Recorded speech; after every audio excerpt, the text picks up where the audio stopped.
Can you please inform the House whether it consulted and obtained the prior and informed consent of native Fijians before it passed the Fijian Affairs Amendment Regulation 2010 that took away the name Fijian to be replaced with the word iTaukei?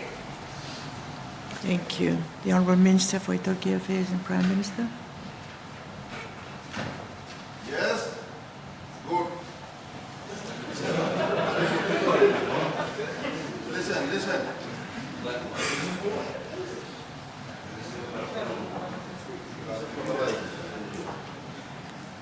For the information of the House, Madam Speaker, the Fijian Holding is a statutory body. It's a company, and it has its own board and directorship. But, Madam Speaker, I think I don't remember the member for this question because it once again, Madam Speaker, demonstrates his lack of fundamental understanding.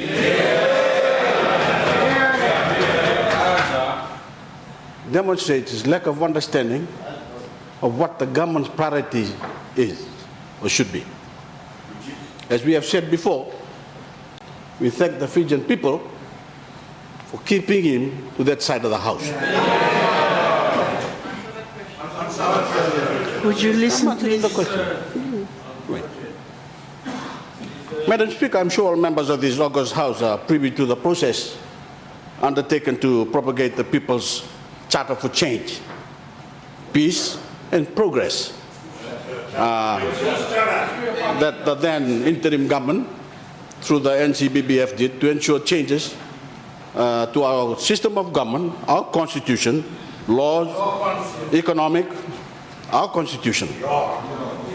And what are you doing here? Our economic resources development policies, our leadership values.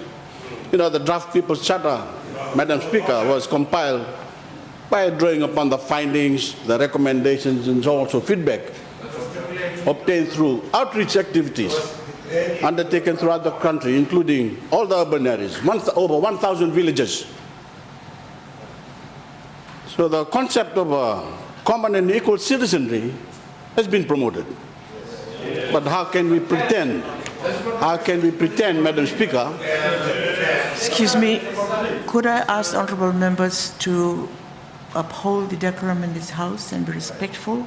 Let us listen to the answer, and we will give you time for supplementary question. Thank you. Please. It's intimidation from that side of the House, Madam Speaker. Does not fall in. I'm not easily intimidated. That's why I'm here with this group of people, and they're there. But as I said, Madam Speaker, the concept of a common and equal citizenry has often been touted, has often been promoted. But how can we pretend? How can we pretend that this was a reality when we did not even have a common name that reflected the name of our country? In the United States of America, no matter the ethnic background, all citizens proudly call themselves Americans. The citizens of the Commonwealth of Australia are Australians. Citizens of France and Italy are French and Italians. In New Zealand, all New Zealand citizens are New Zealanders, and the indigenous people are Maori. The indigenous people are Maori, which is an indigenous word. In Malaysia, all her citizens are Malaysians. However, the indigenous people are called by a term in their own vernacular language, Bumiputra. In Fiji's case,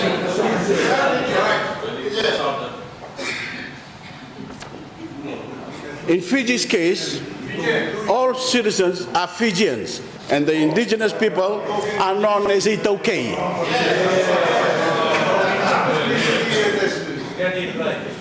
Sorry, I reckon... Very simple. They did not hear the last bit, please. They did not hear the last bit, Madam Speaker. You did not hear. Well, I said in the last bit, in Fiji's case, all citizens are Fijians, and the indigenous people are known as iTaukei. Thank you. An indigenous word. Order. Order. I have said it before, and I will say it again in this house, especially in the presence of university students. The word Fijian did not exist before the arrival of the white men.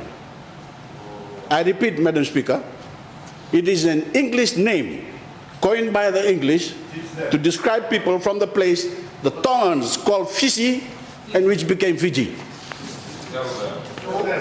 That's a history lesson for the members of the opposite side of the House and the university students. Our ancestors had no concept of the name Fijian. It was not part of our language. The word Fijian did not belong to us, the iTaukei. So how can it be taken away? How can it be taken away when it is not ours in the first place? It is a word coined by the British, and it is not even an indigenous word. It must be noted, Madam Speaker, that the Yasgai report that they've been touting, that they've been promoting, the opposition, O Lord, also stated that all citizens of the Republic of Fiji should be called Fijians.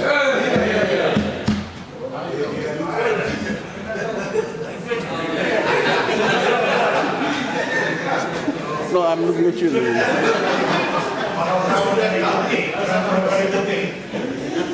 I wonder if the honourable member, Madam Speaker, asked him the question he's asking us today. Madam Speaker, during the drafting of our constitution, the Fijian government also held nationwide consultations.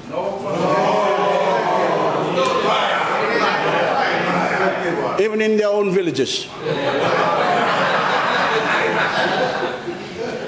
which were received and also reaffirmed that the citizens of the Republic of Fiji should be referred to as Fijians.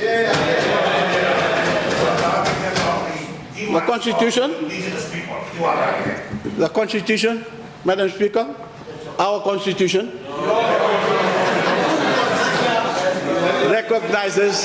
recognizes the principle of common and equal citizenry, while simultaneously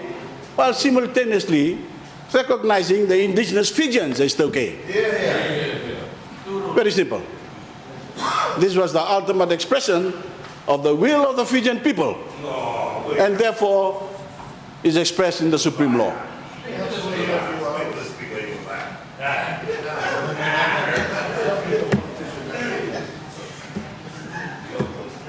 I've been termed liar by a member of the opposite side of the House, Madam Speaker.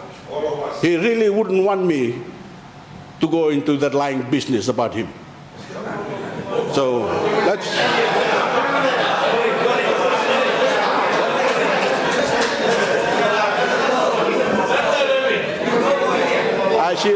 I say let's keep the comments to couth comments.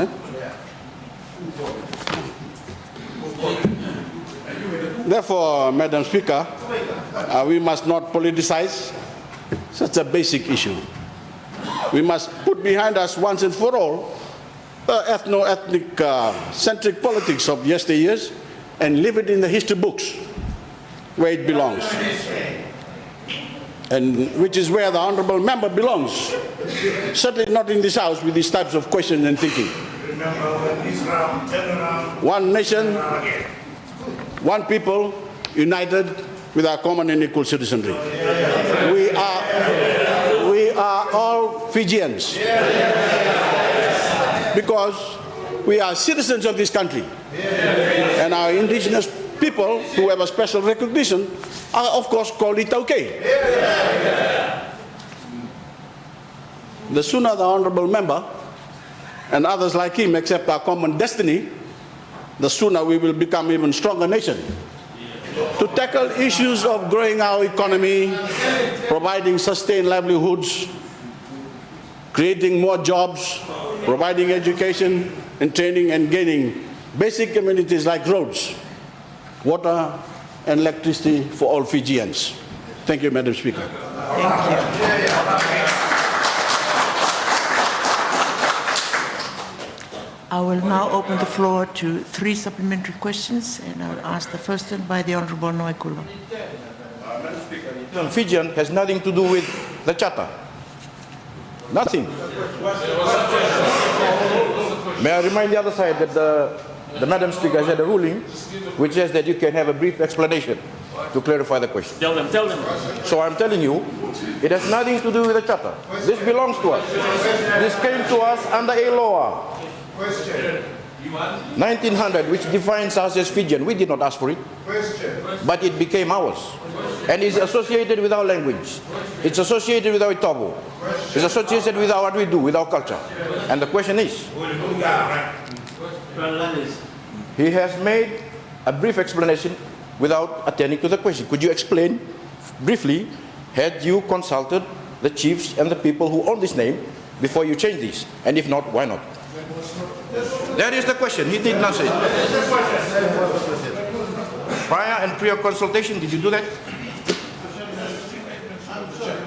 That was not the question. I will not answer it. Thank you.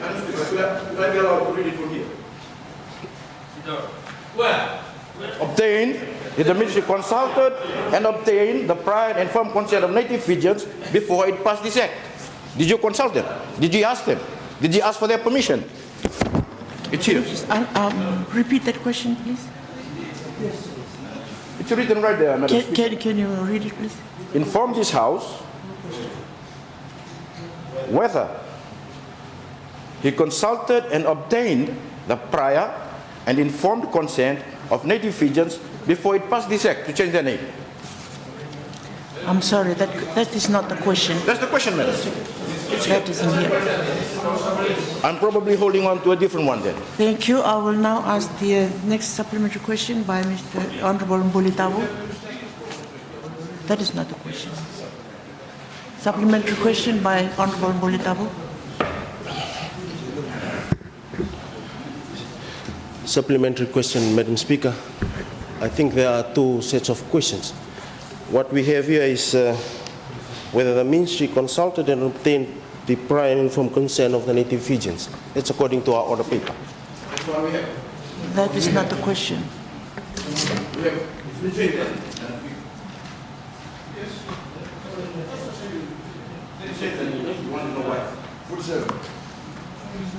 So let me They may have drafted the order paper. Okay, the question that has been, sorry, Honourable. 10 minutes, I answered the question. Maybe he was not listening. Maybe he did not want to listen to the question, the answer I gave. That's his problem. Thank you. The question that has been approved by the Business Committee has been adequately answered. Thank you. And thank you. So I will now move on to the next question. And we'll ask the Honourable Rote Mumukepa to ask her question. Sorry, the Honourable Niko Noikula.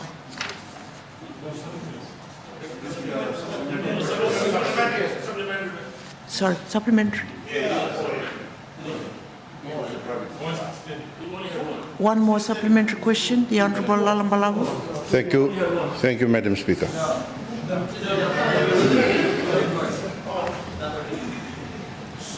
Would the supplementary question to the Honourable Prime Minister, Minister of Fijian Affairs, or iTaukei Affairs, would the Honourable Minister please explain as to the fate of the renaming of Register of Native Lands when this came into effect, the changing of all these?